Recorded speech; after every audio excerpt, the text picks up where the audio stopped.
Chapter 13, The Brain, the 12th Step Toward Riches. More than 20 years ago, the author, working in conjunction with the late Dr. Alexander Graham Bell and Dr. Elmer R. Gates, observed that every human brain is both a broadcasting and a receiving station for the vibration of thought. Through the medium of the ether, in a fashion similar to that employed by the radio broadcasting principle, every human brain is capable of picking up vibrations of thought which are being released by other brains.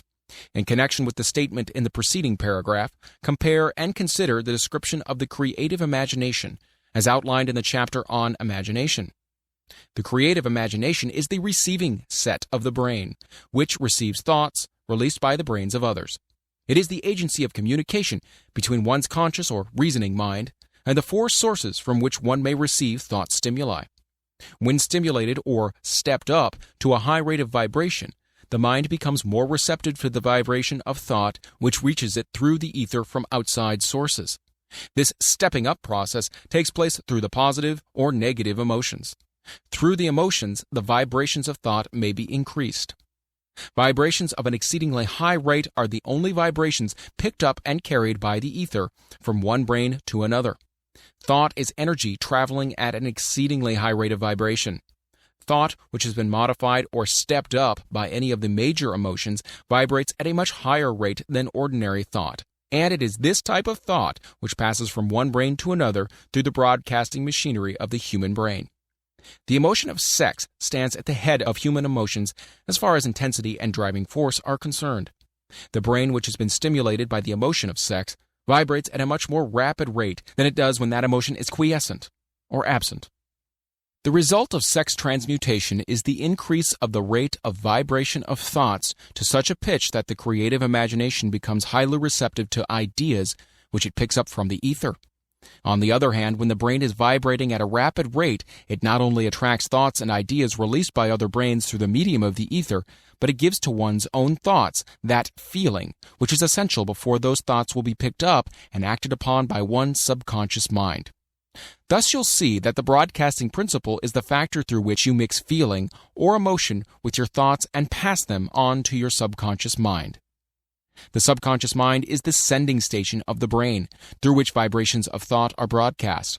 The creative imagination is the receiving set, through which the vibrations of thought are picked up from the ether. Along with the important factors of the subconscious mind and the faculty of the creative imagination, which constitutes the sending and receiving sets of your mental broadcasting machinery, consider now the principle of autosuggestion, which is the medium by which you may put into operation your broadcasting station. Through the instructions described in the chapter on autosuggestion, you were definitely informed of the method by which desire may be transmuted into its monetary equivalent.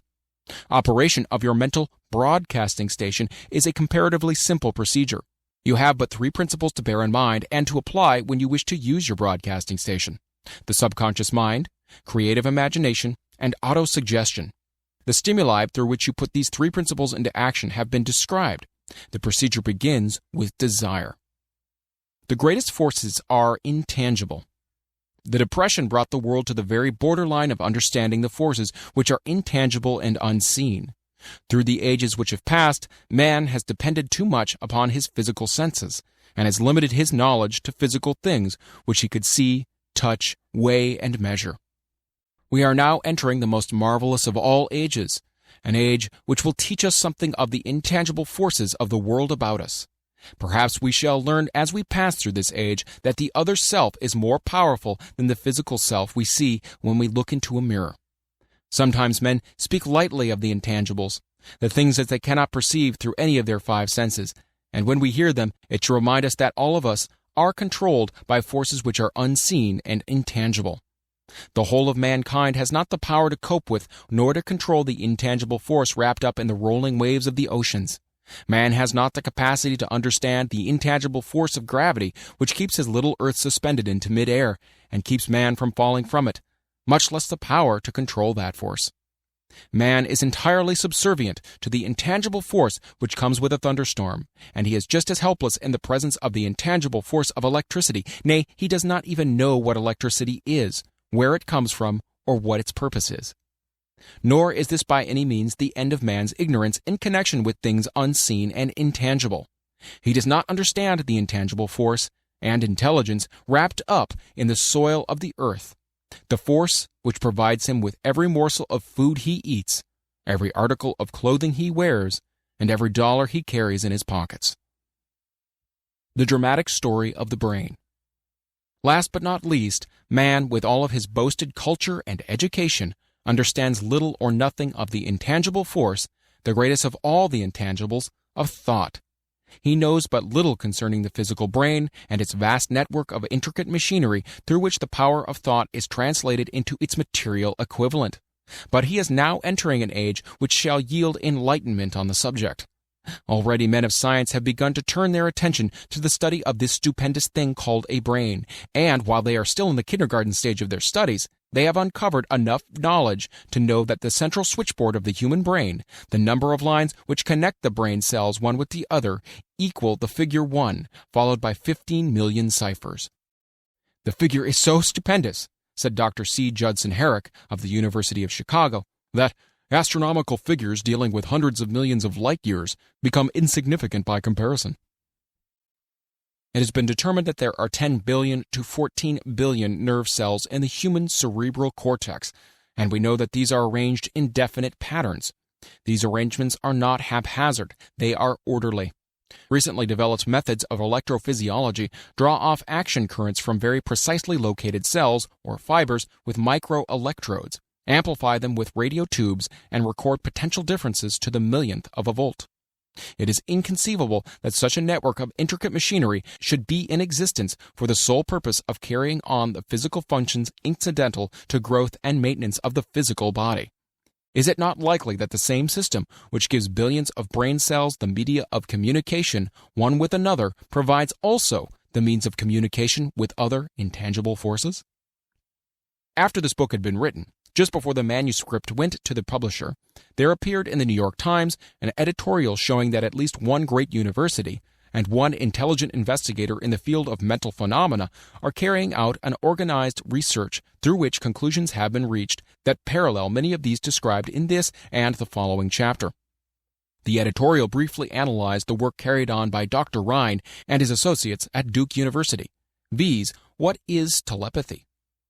Quote, "A month ago, we cited on this page some of the remarkable results achieved by Professor Rind and his associates in Duke University from more than 100,000 tests to determine the existence of telepathy and clairvoyance. These results were summarized in the first 2 articles in Harper's Magazine. In the second, which has now appeared, the author E.H. Wright attempts to summarize what has been learned, or what it seems reasonable to infer regarding the exact nature of these extrasensory modes of perception. The actual existence of telepathy and clairvoyance now seems to some scientists enormously probable as a result of Rind's experiments. Various percipients were asked to name as many cards in a special pack as they could without looking at them and without their sensory access to them. About a score of men and women were discovered who could regularly name so many of the cards correctly that there was not one chance in many million of their having done their feats by luck or accident. But how did they do them? These powers, assuming that they exist, do not seem to be sensory. There is no known organ for them. The experiment worked just as well at distances of several hundred miles as they did in the same room. These facts also dispose, in Mr. Wright's opinion, of the attempt to explain telepathy or clairvoyance through any physical theory of radiation. All known forms of radiant energy decline inversely as the square of the distance traversed. Telepathy and clairvoyance don't, but they do vary through physical causes, as our other mental powers do.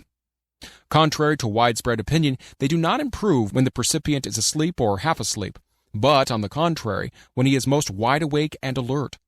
Rind discovered that a narcotic will invariably lower a percipient's score, while a stimulant will always send it higher. The most reliable performer apparently cannot make a good score unless he tries to do his best. One conclusion that Wright draws with some confidence is that telepathy and clairvoyance are really one and the same gift. That is, the faculty that sees a card face down and on a table seems to be exactly the same one that reads a thought residing only in another mind. There are several grounds for believing this. So far, for example, the 2 gifts have been found in every person who enjoys either of them.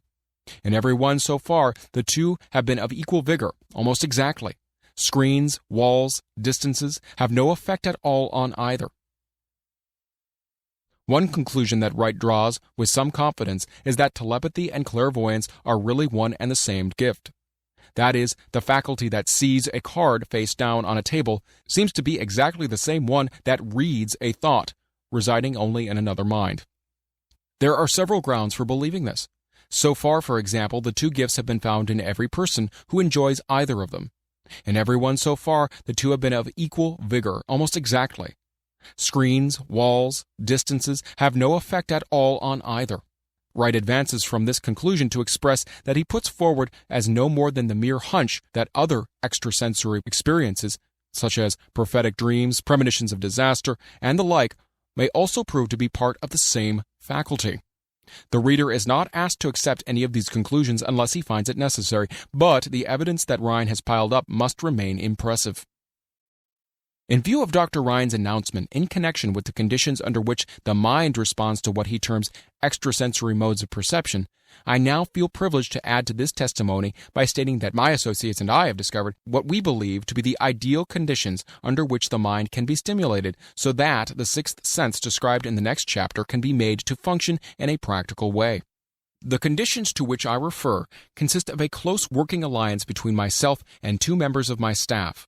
Through experimentation and practice, we have discovered how to stimulate our minds by applying principles used in connection with the invisible counselors described in the next chapter, so that we can, by a process of blending our three minds into one, find the solution to a great variety of personal problems which are submitted by my clients.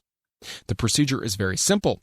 We sit down at a conference table, clearly state the nature of the problem we have under consideration, then begin discussing it. Each contributes whatever thoughts that may occur. The strange thing about this method of mind stimulation is that it places each participant in communication with unknown sources of knowledge definitely outside his own experience. If you understand the principle described in the chapter on the master mind, you of course recognize the round table procedure here described as being a practical application of the master mind. This method of mind stimulation, through harmonious discussion of definite subjects between three people, illustrates the simplest and most practical use of the master mind.